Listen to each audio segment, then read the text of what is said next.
په دې غونډه کې د ښاري نظم کمیټې مسؤلینو لخوا د موټرسایکلانو، سولري تختو، غالیو، د ټرکټرانو او موټرانو د مستریانو وکیلانو سره د ښاري نظم د ټینګښت په موخه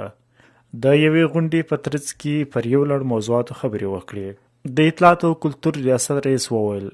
د کمیټې د مسؤلینو له لوري لومړی د وکیلانو سره مجلس کې د دوی د اجناسو لپاره ځایونه مشخص شوه او ورته وویل شوه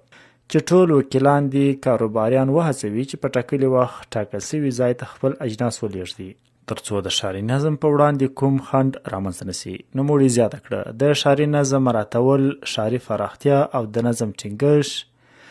زموږ د ټولو ګډه دنده ده، نو باید دا مسؤلیت ټول په ښه ډول سره ادا کړو. د ښاري نظم کمیټې مسؤلینو د وکیلانو څخه وغوښتل چې د ښار وړو کاروباریانو ته د عامه پوهاوي په پراختیا کې د ښاري نظم کمیټې سره همکاري وکړي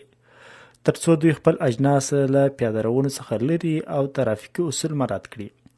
ترڅنګ د مارکیټونو د وکیلانو څخه غوښتنه وشوه چې د خپلو مارکیټونو لپاره د وسایطو درلودلو پارکینګونه جوړ کړي ترڅو په ښار کې د ګڼې ګوڼې مخه په بشپړ ډول ونیول شي. باید یادونه وشي چې د ښاري نظم د پراختیا کمیسیون د ښاري کمیټې له لوري څو ورځې مخکې د ښاري نظم په موخه مرکز لښکرګاه کې پراخ کمپاین پیل کړی و چې زیاتې بندې چرې او پیاده روونه خلاص وه او ښار ته یې ځانګړې ښکلا ورکړه چې دا کمپاین به لا هم جریان ولري.